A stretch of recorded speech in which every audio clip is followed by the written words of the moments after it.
Okay, everyone, welcome back to another video. Today we're going to do something a little bit different. We're going to do a analysis on the resolve mechanic in Star Wars Rebellion. So this is going to be intermediate advanced level stuff. So let's just get straight into it. So when people think about missions in Star Wars Rebellion, you're going to think about dice, success rates, and more importantly, getting lucky. And a lot of the time, getting lucky is that key aspect that you need to win a rebellion game, whether it be a build alliance at the start of the game or a key mission right at the end, like planetary conquest, that you need to finish up the game. But some of the strongest missions for the Imperial player I find are missions that don't roll dice at all. They just happen. So what do I mean by that? Let's get into a little bit of an example. So this is a bit of an extreme, but it definitely can happen in a Rebellion game. Mon Mothma established trade relations, drop it in Corellia. So some of you keen people might notice that Mustafar and Corellia are both subjugated, and we have loyalty on Moncal. So that's an immediate sign that you are going to be low on ship production for the rest of this game. And it's a pretty dangerous sign at that. So let's say Mon Mothma does build alliance in Corellia. Now that rule by fear that you've been queuing up, you can't do in Corellia anymore. You might have to do it in Mustafar. And say you do decide to do it in Mustafar. Well, what do you know? John is back to block. And now you're up to not a 50-50 chance because ties are won by the opposing player, not the defender. So you can already see how missions like Rule by Fear are a bit of a liability for the Imperial player. So let's look at the base missions that the Imperial player gets. So they get Capture Rebel Operative, which is attempted. They get Gather Intel, which is attempted. They get Rule by Fear, which is attempted. And they get R&D, which is resolved. So at face value, these missions aren't all that different. They still have a leader and do a thing. But there's a lot more to it than meets the eye. If you attempt a mission, your opponent gets a choice. They can either block it or they can let it through. So with our example with Rule by Fear, John can either block it or wait to block some other mission that we have queued up, like Gather Intel. And if you do everything right, there's a good chance that you can stack your leaders and gain loyalty in a system you want to. You make a move with another leader, Rule by Fear goes through, boom, all done. But for missions like Gather Intel, which are easily opposed because they're going to be played in a rebel system, for this example, and you're not going to have another leader there, or at least it's unlikely that you do, you will fail that mission. And when you fail a mission, it's pretty detrimental. When rebels leave a leader back, it's most often to either move units from one place to another, which in this case the rebel player won't be, or to block a mission. So when they manage to block a mission, it's like we got a use out of that leader and we stop the Imperial player from doing something. So instead of gathering intel, we could have made a move to Mandalore to group up our forces, to stop getting production in Kashyyyk because we only have one leader left, or another move like that. We've essentially lost a leader. So let me show you the resolve missions now. R&D, you play it, loyal system, Coruscant, you're done. The rebel player cannot oppose your mission, no matter what. There could be leaders in that system, it cannot be opposed. It just works. And this might sound simple, but it actually breaks a core part of Rebellion. This is a game about interaction. It's about bluffing, it's about counterplay, it's about reacting to your opponent, and Resolve removes a lot of that factor. So let's circle back a little bit. As an Imperial player, one thing I value the most is consistency. Consistency could be in a basic form, like placing the Death Star in Coruscant to defend any rebel place to attack there throughout the game. It would be placing a Star Destroyer and a Gazanti together, so rebel first turn strike will not destroy your fleet completely. As an Imperial player, it's all about consistency. It's about destroying rebel units, it's about stopping rebel loyalty. And what's the most consistent mission? It's these resolve missions, which cannot be blocked no matter what. So let's look at the different factions and why This is really important. The rebels rely on missions to work. They're going to have one leader back to block in most cases, and the rest of the leaders will be on missions, messing up your day. The Imperial player, on the other hand, doesn't really need those big swings missions, other than a couple like planetary conquest or a potential lure to the dark side play. You're not going to have many moments in your games where you're going to need these big swings. The Empire just needs things to keep happening. And that's exactly what these logistic missions do. They're not flashy, they're not going to win you the game immediately, they just give you stuff. And normally, getting stuff in a strategy game should come with a risk. But other than placing your leader on that mission and not being able to do something else, it doesn't. This might sound a little bit complicated, but let's go through it a little bit. So here are all the missions that can be resolved in Star Wars Rebellion, in the base deck at least. So we have R&D that we looked at, and we have these main missions. So secret weapons research is not really that good, in my opinion, compared to R&D. Have there been times that I've played it? Yes, of course. But not being able to choose which project card you want, I find to be a bit of a detriment. But again, you are guaranteed to get 2 project cards. It is draw 2 project cards. Address Delays, this is an absolutely amazing card. If you draw it first time, you should most definitely play it, especially in a position like this, where now we cannot build loyalty in Corellia. We can just do a Address Delays, slap it down in Corellia, and boom, we get our Star Destroyer and TIE Fighters. These 2 missions are a little bit weird because they do require diplomacy and intel, respectively, but they're not logistics. But they are resolved. So for Jerjerod's mission, you move 2 units down the queue, or 1 if you don't have Jerjerod. This mission is pretty decent, especially in the later stages of the game where you need to get units out as quickly as possible. And Ozzel's card is absolutely amazing. Drawing 2 probe cards guaranteed, and again, might I note, guaranteed is amazing, especially if you have Ozzel, that's double. It's insane, because there's not going to be many turns in Rebellion where you have the opportunity to draw 4 probe cards with 1 mission. Gather Intel, if it's not blocked, then there's probably not going to be 16 units in the base. And lastly, Discredit Rebellion, which is really great at potentially removing loyalty, but more importantly, removing sabotage markers, because for the Rebel player, losing reputation is just big no-no. It should not happen, and you should do everything to avoid it from happening. Now, a couple of the resolve missions in the route deck are hiring leaders, which is always nice to have, and Imperial Might. I don't play route deck too often, but when I do, this card can definitely change the game in a really good way. So let's change this scenario up a little bit.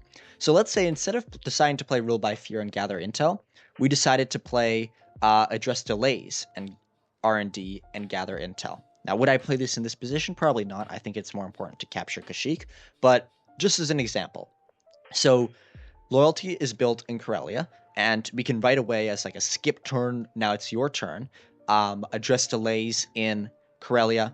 We get a Star Destroyer and a TIE Fighter on the queue, and we're already up on production a lot more than we would be without. Let's say Rebel player decides to go for a sabotage now in Mustafar. Now, that's really, really not great. But remember, we do have our R&D to gain project cards. In this case, it'd be much better to have Rule by Fear, so you could build loyalty in Mustafar and still get your production out of it, as well as doing R&D. But let's say, for whatever reason, we weren't feeling well and we decided not to do that this game. Now, we decide to move into Mustafar, get 2 troops in there, subjugate the system, fairly standard stuff. Rebels build alliance in Utapau, and we're not going to block because they have units there, so they're rolling more than us. And we do our Gather Intel. Gather Intel in this round is the only random factor that we could or could not win. So it's 2v2, which is unlikely in our favor, but it still can happen. Let's say we fail this mission. Then we do our R&D, we draw our 2 project cards, we choose one, we decide to go with Super Star Destroyer, and we put the other one on the bottom. So we didn't remove a sabotage marker in this game, but let's look at what we did do. We failed the mission, but we had 2 other missions succeed. And in many games where rebels are going to have leaders like Chirrut on bench ready to oppose more missions, this is amazing because we're going to bait out with gather intel. They've wasted a leader. They have another leader back that they want to use to block a mission, but instead we've decided to play address delays and research and development. So let's look at some of the leaders. I will link a Wombat game where he struggled to get logistic leaders, and it really cost him later on in the game because he had so many logistics cards that he wanted to play, but he just wasn't able to get them through because he decided not to recruit them. A lot of the time, it's not up to him. It's just based on the cards that you're dealt. A lot of the time, you'll get Janice and Boba Fett, and that's just fantastic. So let's look at the leaders. So there are 3 Imperial leaders that cannot move units. There are that you don't start with. There are 5 Imperial leaders that can move units, but they don't have logistics, and then you have these 4 which have logistics. So in most games, if you get Ozzel and Ozzel's card catch them by surprise, you're going to take Ozzel. Mahdi you're unlikely to really take, especially in the base deck, because one card is get another leader, and you're not, unless you draw Mahdi from your starting action card, which we did not. It's unlikely that you're going to get Mahdi. So it leaves it up to these, as well as Taj and Tarkin. So Ozzel is amazing because of his card, and his other card, which is Search the Project deck, is also pretty decent. Jerjerrod, not as much. He's a pretty good defense for the Death Star. That's definitely a more advanced thing to know because he can blow up the Nebulon, completely mess up the Rebels players' play, but if Rebel players are aware of the cards that Jerjerrod has, it's not going to be an issue.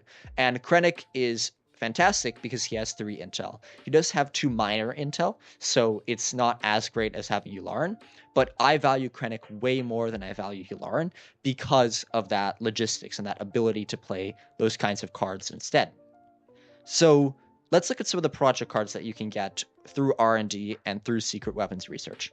So these are the main ones that are going to put stuff on the board.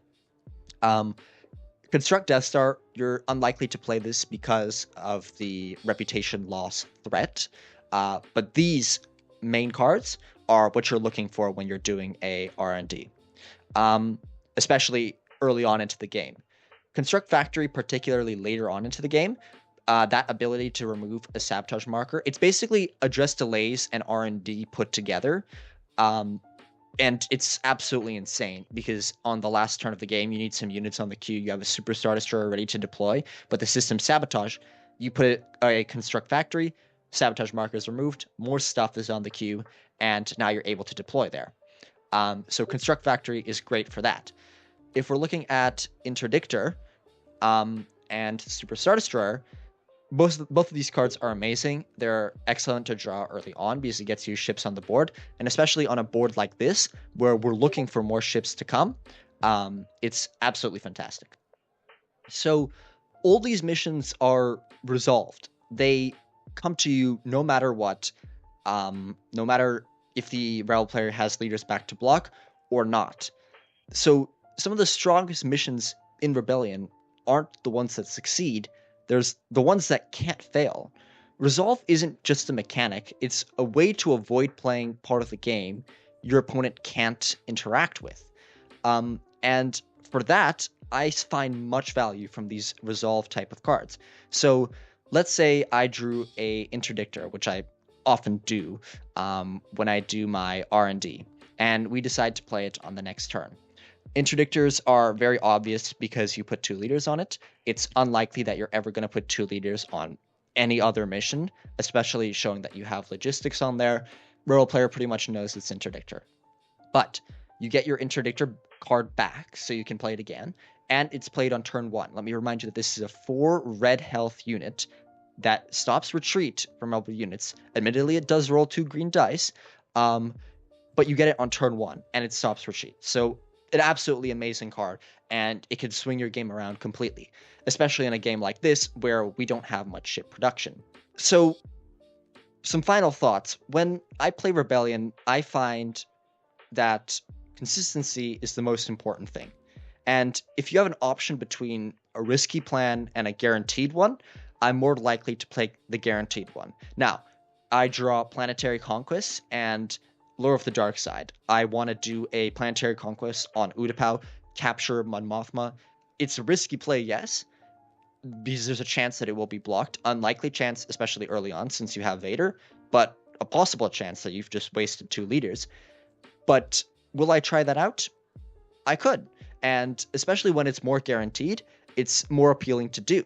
But in the end, most of the missions that win you the game are missions that you can consistently play, like R&D or in like Interdictor, back to back. They give you units on the build queue, and they cannot be opposed. So I guess my big takeaway from this is you need to seriously think about which part of the game your opponent gets to play in. If there's a whole aspect of the game, like all the resolve cards, that your opponent cannot block, it has to be taken advantage of.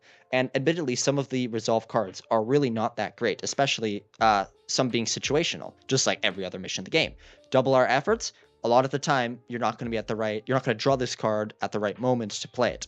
But other cards like Probe Droid Initiative and most of these are excellent cards to play. And against a strong Imperial Rebel player that will know when and when not to oppose your missions, these resolve missions can completely throw them off their game and get units on the queue for you and move you closer to winning the game.